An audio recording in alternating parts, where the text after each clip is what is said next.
కశ్మీర్లో కురుస్తున్న భారీ వర్షాలతో సాహర్కాడ్ వద్ద ఆకస్మిక వరదలు సంభవించాయి. ఈ వరదల తాటికి పాత సాంబా కతువా రహదారిలోని పలు భాగాలు పూర్తిగా కొట్టుకుపోయాయి. రహదారి దెబ్బతిన్నంతో ఆ మార్గంలో వాహనాల రాకపోకలను అధికారులు పూర్తిగా నిలిపివేశారు. దీనివల్ల సమీప గ్రామాలకు బాహ్య ప్రపంచంతో రవాణా సంబంధాలు తెగిపోయి ప్రజలు తీవ్ర ఇబ్బందులు పడుతున్నారు. ఉధంపూర్ జిల్లాలో ఎడతెరిపి లేకుండా కురుస్తున్న భారీ వర్షాలతో నదులు, వాగులు, సహజ జలవనరులు ఉధృతంగా ప్రవహిస్తున్నాయి. నీటి మట్టాలు వేగంగా పెరుగుతుండటంతో ఉధంపూర్ పోలీసులు అప్రమత్తమయ్యారు. ప్రమాదకర ప్రాంతాల్లో నిరంతరం పెట్రోలింగ్ నిర్వహిస్తున్నారు.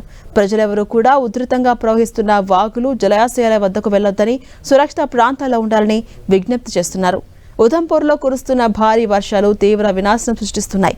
ఎడతెరిపి లేకుండా కురుస్తున్న వానలతో జమ్మూ శ్రీనగర్ జాతీయ రహదారిపై కాశ్మీర్ వైపు వెళ్లే ఆప్ ట్యూబ్ మార్గంలో ప్రమాదకరమైన బురద ప్రవాహాలు, కొండరాలు విరిగిపడుతున్నాయి. ప్రయాణికుల భద్రతని దృష్టిలో పెట్టుకుని అధికారులు వాహనాల రాకపోకలను తాత్కాలికంగా డౌన్ ట్యూన్ మార్గానికి మళ్లించారు.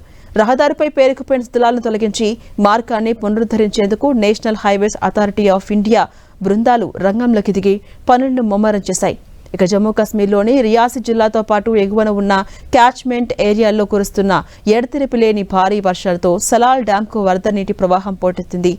పెరుగుతున్న నీటి మట్టాన్ని నియంత్రించేందుకు అధికారులు డ్యాం గేట్లన్నింటినీ తెరిచి దిగువకు నీటిని విడుదల చేస్తున్నారు. భారీ వర్షాలకు తోడు డ్యాం నుంచి ఒకేసారి నీటిని వదలడంతో చీనాబ్ నది ప్రమాదకర స్థాయికి చేరుకుంది.